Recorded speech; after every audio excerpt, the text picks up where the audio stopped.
One of the very first questions that I was asked was, how do I move from being a very tactical approach on representation to be an inclusive leader? So when I delved into this question a little bit more, my understanding was that the current approach that they've been utilizing in terms of inclusive leadership and diversity has actually been kind of tactical. So maybe it's been led by interventions rather than a strategic approach. So I would start by saying, it's actually really important to have a leadership strategy. And that isn't necessarily an organizational leadership strategy, which is where most people start, but actually a leadership strategy based on who you are and where you're coming from. And that's why that's one of the first things we cover in LEADIN is actually that foundational piece, because without that piece, everything you do will be tactical. So you need that piece, and then you tie that to a broader organizational strategy. And that's probably the most effective way that I've seen people move from tactical, like one-off events, celebration days, saying we're inclusive, but then only talking about one type of identity.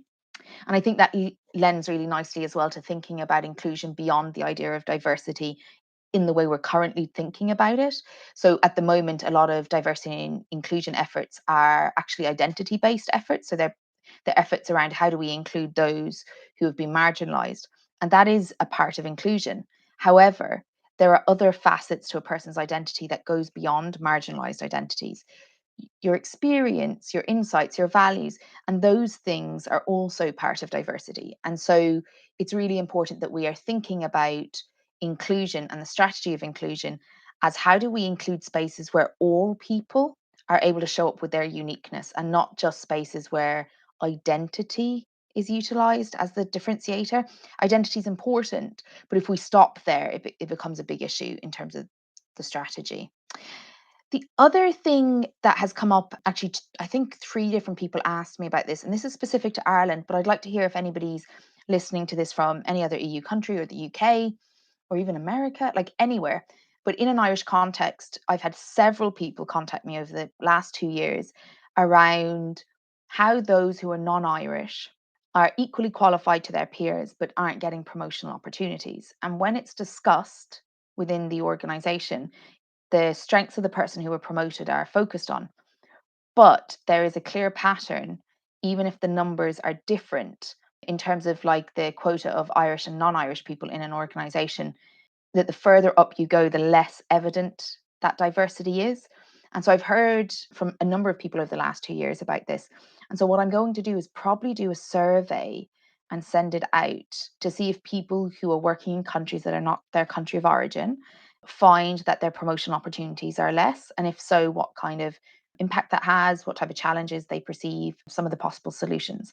Because one of the things that's central to inclusive leadership is actually solving problems with people and not for people, and learning to bring together lots of different points of view and perspectives. Okay, so somebody said, I don't know if what I'm experiencing as difficult about inclusion or inclusive leadership is what other people find difficult. So I'm going to answer that slash give a little bit of context to it.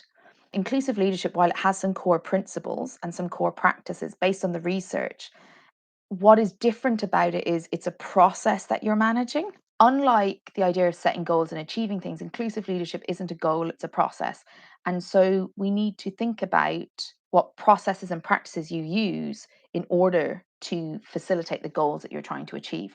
So most of the challenges that I hear about around inclusive leadership or inclusion in organizations is it doesn't practically add up sometimes. I also hear a good bit about the kind of challenge with attempting to be inclusive while also having to work within the reality of the organizational boundaries that are in place, and how to decide this is a reasonable boundary that supports the performance of the organization and teams, or this is an oppressive boundary that we need to consider addressing organizationally. And that is challenging and that is nuanced. And so that's one of the biggest challenges that come up for people. The other one is, and you might know this yourself if you've ever worked with anyone who just came off a training program, that sense of having the language and knowing the terminology, but not necessarily practicing something. And I think that's a really big issue for inclusive leadership. Lots of people understand effective leadership cognitively. Lots of people have ideas about what results in good inclusive leadership or inclusive practices. Very few people practice it. And I think that's the biggest challenge. And a lot of the people that I'm talking to around LEADIN, they want to make sure that it's practical, but also is backed by theory, but that it's not theory driven in the sense that if I can't apply it to my workplace, then it's not very helpful. And I think sometimes that can happen because if we take in a societal lens to inclusive leadership, we'll end up having activist approaches. Nothing wrong with them in society. We need activism. However, in organizations, that's a bit of a challenge because to be part of an organization, you have to be seen as contributing to the overall task. And if you are seen as distracting or diverting attention away from the purpose of your role or your organization, then you won't be deemed as helping. And the reason that you're part of the organization is to help something in some way. So I think that that's kind of the biggest challenges people have is the difference between, ticking a box, using the language, saying something's inclusive, and then the actual practice of it in the reality of organizational restraints and challenges. I'm stuck a little bit in the madness of my own culture. How will LEADIN highlight and bring awareness, okay, to that? And how can I work with that? Okay, so this is more about LEADIN, but I suppose LEADIN centers on inclusive leadership. So one of the things is that when we are in a culture, we become accustomed, socialized to that cultural norm. And when we are trying to be inclusive, it can be really difficult to go beyond that cultural norm in how we're thinking and what suggestions we have and what ideas we come up with. Now, inclusive leadership is directly linked to innovation, creativity. And so if you're in an organization that is kind of stifling or its culture is preoccupied with something rather than with being a great place to work where we all contribute to great outcomes, that it might be a place that power struggles are rife or politicking is rife or that political movement, but it isn't really supporting the ultimate outcome, or your organization so crisis orientated that it isn't actually taking a chance to think about how we're responding to the needs of either the customer or the clients that we serve. And so I think inclusive leadership acts as a really helpful tool to innovation and creativity, but also into not absorbing as a leader all the responsibility, and thinking that we have to fix it alone. So as leaders, we have to be responsible for the needs of our team and the delivery that they do. But sometimes we try to solve it ourselves. And really, inclusive leadership is about how you harness and mobilize the people around you, your stakeholders, your team, to solve these problems collectively or to find solutions collectively rather than you constantly absorbing it. The number one thing that I say in all inclusive leadership training is if you don't utilize inclusive leadership in your practice, your team, your people can only go to the level of your incompetence. They can never go beyond it because you aren't actually allowing anybody to innovate or create or expand beyond your awareness or knowledge. So if you're the hero, if you're the solver, if you're the go-to, you might get a lot of good feelings about this. You might feel very important. You might feel like you have purpose, but unconsciously you're actually undermining the organization and the system because you aren't allowing the system to build capacity. You're building it within yourself to keep absorbing it. So I would say that if your organization has a particular culture, LEADIN and also inclusive leadership generally, when practiced well, can be really helpful because you can change pockets of practice, pockets of norms around the organization.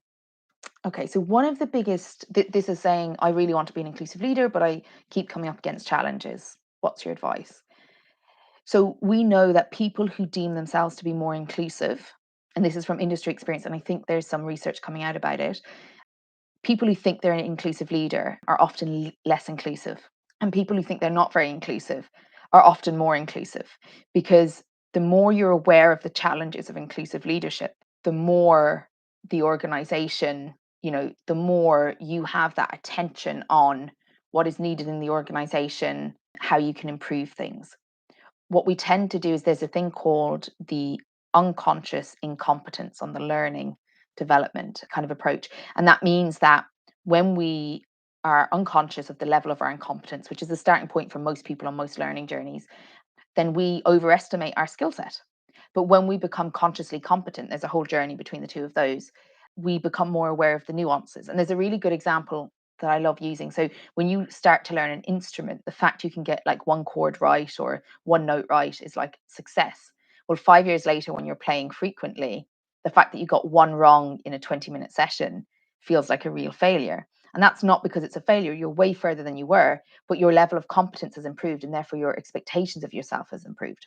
So inclusive leaders often think they're inclusive because they're kind or nice, or people who think they're inclusive leaders think that they're inclusive because they're kind or nice, or people like them.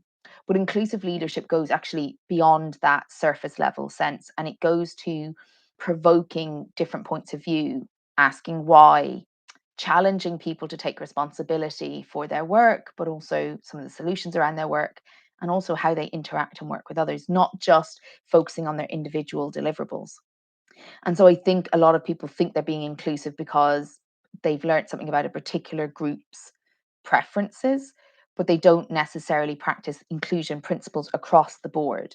So, for instance, if you pick a topic and you are going to demonstrate inclusion to somebody you believe is part of that community, stereotyping, and it might you might think you're being inclusive, but the fact that you don't do that with everybody, or that that's not your starting point, demonstrates a level of stereotyping occurring, but it also demonstrates a non-inclusive practice, because if it was inclusive, it would be an inclusive approach that you take regardless of the person's identity. If you're using their identity to think about something, you are making assumptions. And so I'm not saying that's wrong, I'm just saying that's not inclusion, because you're actually moving into something else in that way. And so if we're thinking about inclusion, we have to think about what practices do we use with different people regardless of their identity. That is a natural practice that I use because I'm attempting to be inclusive, rather than something I do when I deem others to be different in some way. Really good point. This person is talking about the fact that inclusive leadership is kind of trendy. Is it, yeah, does it stack up? So the first thing to talk about is inclusion is trendy currently, yes. And lots of people are trying to be aligned with inclusion and diversity because there is commercial opportunities in it. That is true. However, if we think about inclusion, it has existed long before we termed it, and inclusive leadership has existed long before we've termed it. But the science of measuring it is newer, let's say. Inclusion basically efforts towards the opposite of some of the social norms of in-group and out-group. So while it might be trendy, it's been a central part of most people's experiences, most groups' experiences for generations and generations, probably as long as human beings existed. So if we think about in groups and out groups, which is one of the most normal social processes that humans engage in, inclusion has been required all along. Now, social movements, hashtag Me Too, Black Lives Matter, all of these things provoke attention to inclusion. They provoke attention to the impact of not being inclusive or being oppressive or power imbalances in systems. So they do provoke a sense of connection to the topic at hand. However, we know that high performing teams, even before inclusion was measured, actually were connected to inclusion. They had an inclusive culture, and inclusive leaders do support better creativity, innovation, performance levels amongst teams than those who aren't utilizing inclusive leadership. They might be using a different form of leadership. And so, in a way, maybe the topic is just at mind now, or just to mind. A bit like mindfulness was, it became a trend in the West, and it had been practiced for centuries in the East. So I think there's something here about being careful to assume something is trendy because it's becoming a kind of sought after term and being used quite a lot, and understanding that something is still fundamental to a humanistic or human to human interactions and performance, because inclusive leadership is the utilizing of inclusion practices to achieve the outcomes that are within your remit as a leader. Whether that's a formal leader because you have positional power and you have a leadership position, or informal leaders, which are like those social leaders who influence each other. Inclusive leadership is about both of those roles, and both of those roles are really central to creating systems and ecosystems and groups that are better for people, but also help people do better work. And the other thing that comes up, someone did bring it up during the week, and I think it's worth answering here, is people talk about inclusive leadership being difficult because it takes a lot of time up front. And I kind of notice that by the time I often work with leaders or leadership teams or organizations, that usually they've attempted something and it hasn't been successful, or they want a particular outcome and they know that some of the other models that they've used weren't as helpful as they needed them to be. It's really important to know that inclusion and inclusive leadership does take a little extra time up front.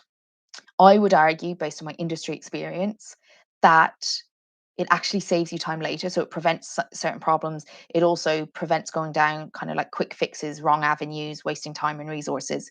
But also, as you work with a team over time and you utilize more inclusive practices, they become quite adept at it, and it becomes a much quicker process. And if you think about group formation, like storming, norming, forming, performing, if you think about it through that lens, that storming goes on a lot longer if people feel excluded, whether they're conscious or unconscious of it.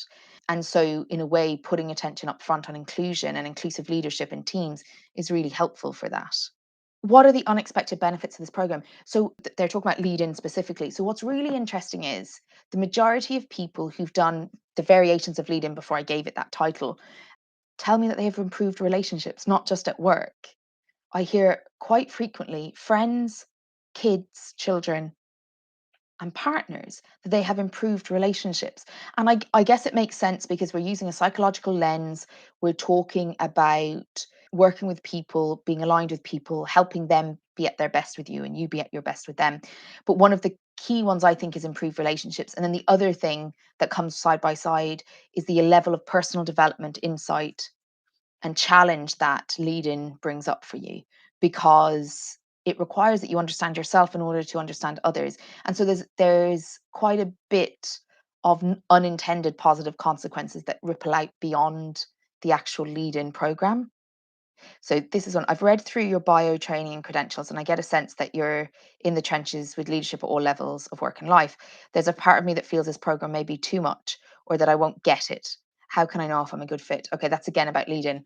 That's really a good question. I have a motto that it's never too early or too late to learn about inclusive leadership, because it helps you gain a relationship with yourself, gain an understanding of systems, gain an understanding of others, gain an understanding of the research, and then to practice applying it. But equally, I believe that anyone who opts into lead in has something to offer as well as to gain.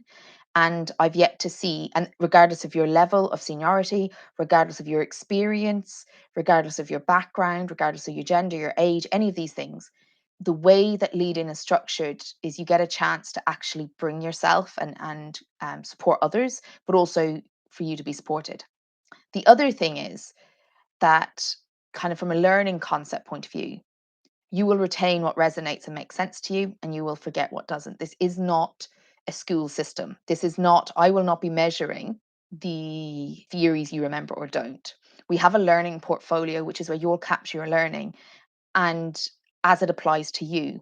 And so, as long as you are willing to take the material, think about what it means to you, and capture that in the portfolio, you're going to leave with something. You're going to leave with as much as anyone else. You're probably going to learn as much as anyone else, but you're probably also going to share as much as anyone else. Because what I have found is you can be really confident in your leadership and have a lot to learn. You can be really unconfident and have very little to learn. Not nothing, but very little.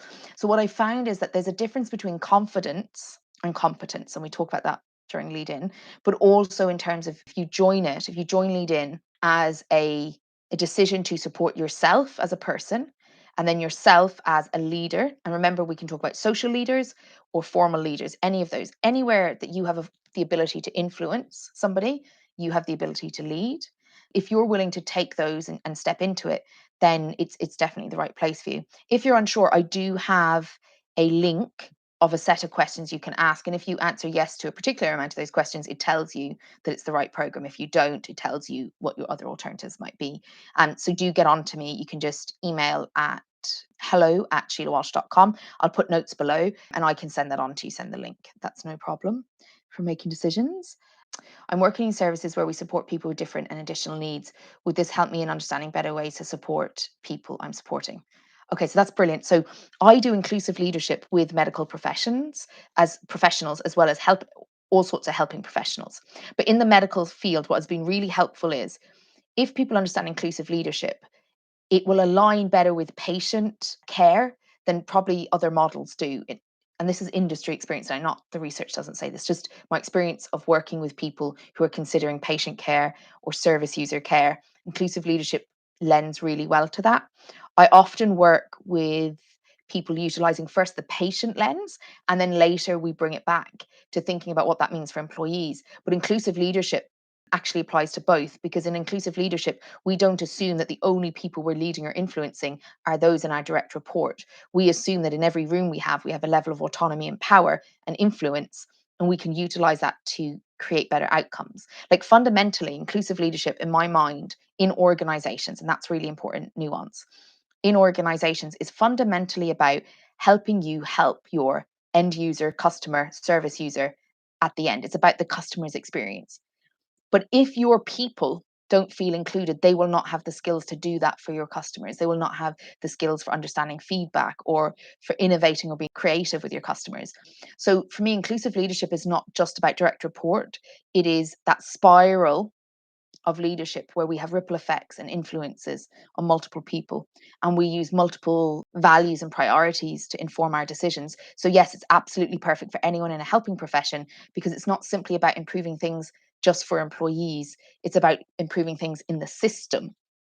The purpose of the system: what are we doing here, why are we doing it, who do we serve, how do we serve them, who is doing the serving, what do they need, how do we lead? It's all of those things in terms of the practical application in organizations. I've taken it up a new leadership role in an organization close to my heart. I love to hear that. I've my own experience of disability. Will this program be a good match? Okay. So there's nothing better than entering into something you really care about. So the first thing is lead in, and I thought about this in designing it and the reiterations. Lead in is focused on anyone, supporting anyone who has an understanding of their role as a leader, so that they're going to influence people, or they have a direct leadership role, or they're a social leader, any of those pieces. The other thing is, there is no leader in this world who doesn't have aspects of their identity or experience that will influence how they lead, how they influence what they value. And so, whether you're somebody who's experienced marginalization or not, this is helpful, because in inclusive leadership, in Lead In, we are not just talking about being inclusive of others. We are first and foremost thinking about what parts of us do we need to include and consider in order to be inclusive and to role model it. The other thing which is really interesting here is having your own experience of disability.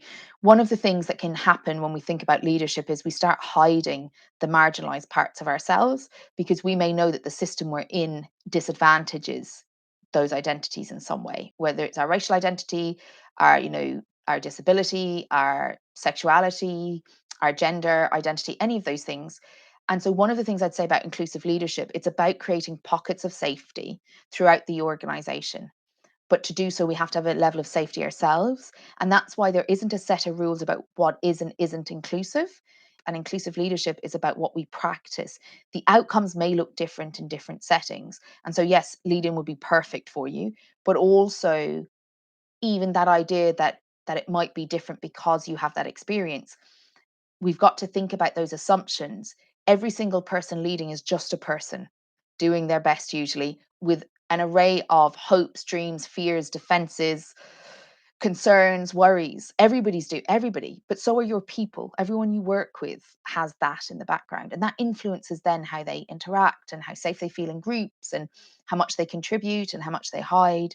And so a big part of inclusive leadership is working through that ourselves, in terms of on the program with Lead In, is working through some of that stuff ourselves, and then thinking about how within our organizational context we can foster that, knowing that there's boundaries around it. It's not the same in every organization, because the systemic norms within that organization, the needs, the purpose it serves, the people it attracts, influences what inclusion might look or feel like in terms of inclusive leadership. What might some of the challenges I face now, and then they kind of talked about them, look like after I engage with Lead In?